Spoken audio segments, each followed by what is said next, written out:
Guys, welcome back to RBR. I'm Raz, your host. Now, AMG make a few versions of the GLE already. We've got the GLE 63S top dog with the V8 producing 612 brake horsepower, 0 to 60 in 3.8 seconds. It's a beast of a car. Then we had the entry-level one, the GLE 53, which was actually quite slow. 435 brake, but a 0 to 60 of 5.2 seconds. Not a bad daily, but lacking in performance. Now we have a new entry, and that is this. Their first e-performance entry in this series, and it is the GLE 53 Hybrid. This is quite similar in its basis to our brand new E53. So what we have is, we have an updated version of that i6 motor, now producing 450 brake horsepower. Those changes, again, similar to what we had in the E53 for more power. And the rest of the power comes from our permanently synchronous e-motor that sits inside the 9-speed TCT torque converter gearbox. This gives 480 Newton meters and makes up the rest of the horsepower, bringing the car now up to 544 brake, 750 Newton meters, and an improved 0 to 60 of almost 4.5 seconds, which is great. But of course, there's a battery in this as well. So it's a 34 kilowatt battery, less in terms of its usable space, but gives us range in this car of over 80 kilometers, which again is going to make it an even better daily than it was before, which is really what this car was aimed towards. There is one thing missing though that we found in the 63 and as an option on our 53, and that was AMG's active ride control suspension using the 48 volt system to control body roll.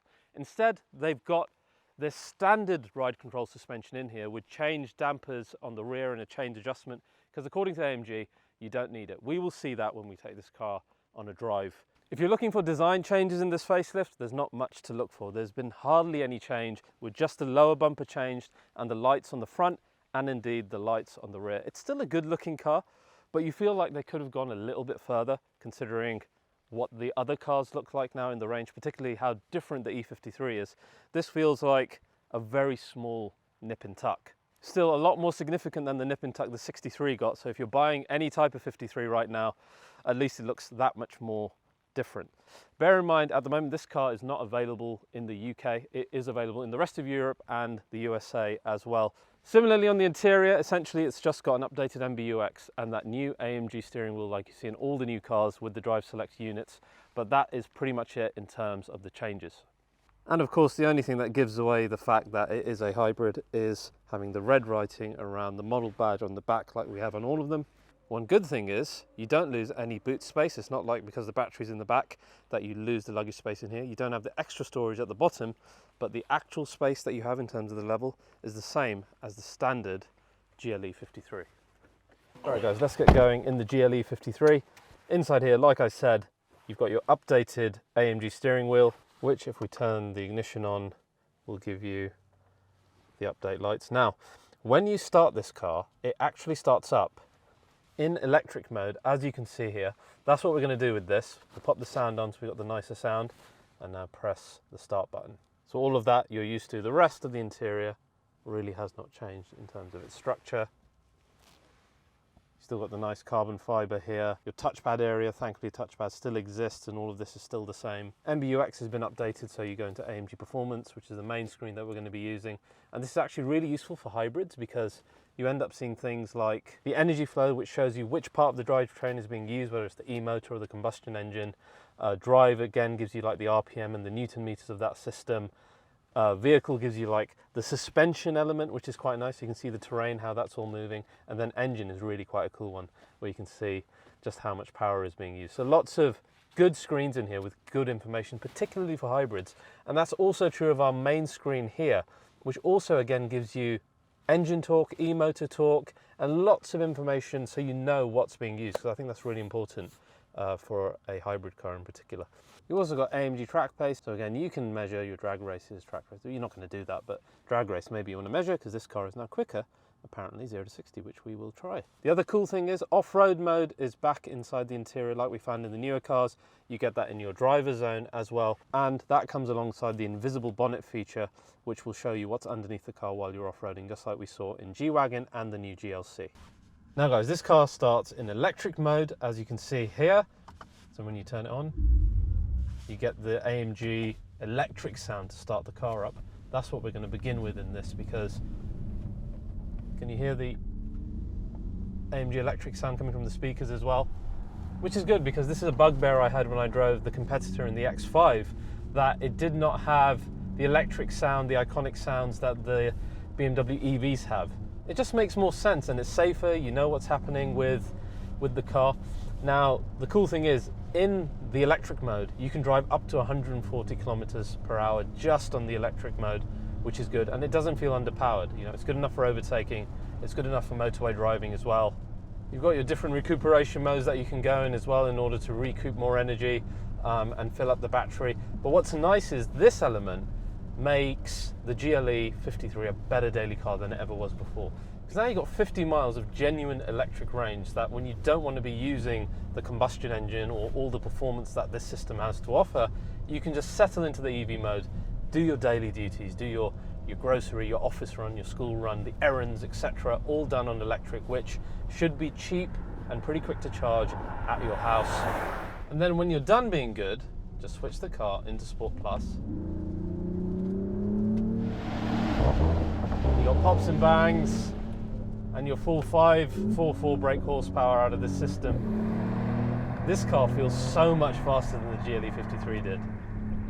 Let's quickly talk sound first, because can you hear that?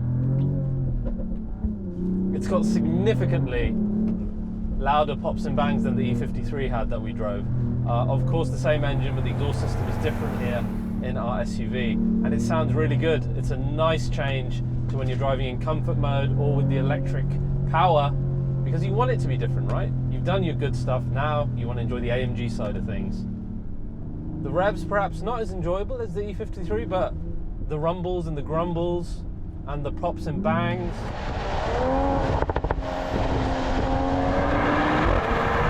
those are definitely of a higher volume, so that's good. Now, in terms of speed, let's talk about speed. Definitely feels much faster than our previous GLE 53 without the hybrid system, right? Because that car, 0 to 60 in over 5 seconds, only 430 odd brake horsepower in a big old SUV, and it felt it, you know? This, with that 750 newton meters of torque, almost 600 brake, it's a nice midpoint now before you get to the 63. Now guys, let's try ourselves a launch control. It should be way better than the standard one. Let's hope. Track pace is on here. Let's see how we do.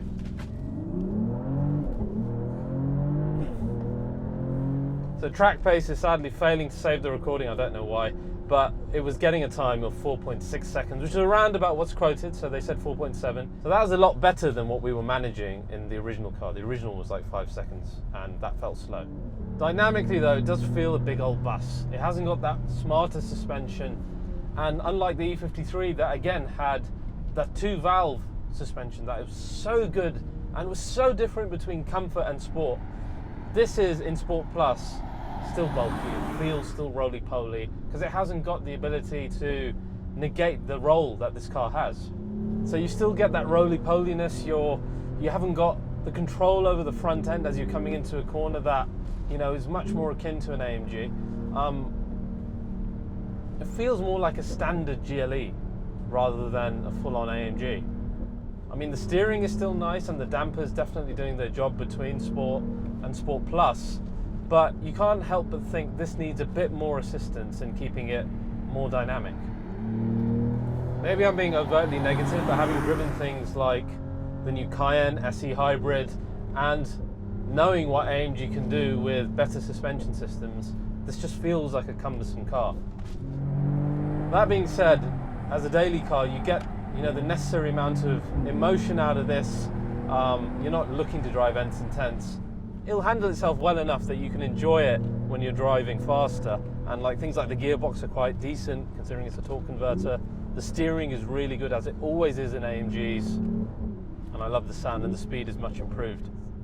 Versus GLE 63, that car is a different ballgame. It's louder, it's more dynamic, it is genuinely a top-tier super SUV. So I don't think you can compare this to that, but then this has the benefit of, when you need to, go straight into electric mode, off goes the engine, silence, and then you're just using your e-motor, and after doing the faster driving that we were just doing, the battery hasn't diminished, so it'll recuperate from harder braking, etc. So when you do want to go back into your comfortable mode, it's not like the performance side has stolen all the battery. So that's really good. And the other cool thing was, if you use their route-based navigation within the system itself, and let's say I'm in electric mode now, and I put in a destination that's further away than the electric mode can handle, the car itself will decide to switch into comfort mode because it knows which mode is better in order to get you to your destination. And it'll manage the drivetrain then to give you the best possible mileage, which again is part of making this car a really good daily companion. But look, we have hybrid GLEs, right? This needs to do the job of the AMG side. What's good is it's got the emotional element linked, right? Which is so important for AMG customers.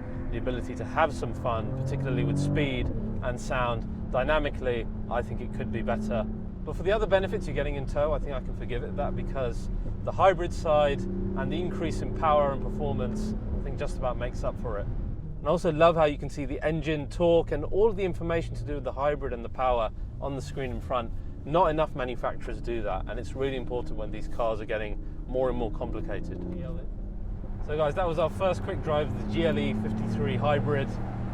I think a better all-round car than the standard GLE 53. Certainly much more powerful and still with that AMG emotion, but when you want to, you've got the brilliant addition of the electric mode, which just gives this car so much more breadth of ability and is going to make it a really great daily companion. So if you've enjoyed this episode of RBR, as always, please do like and subscribe, and I'll see you guys next time.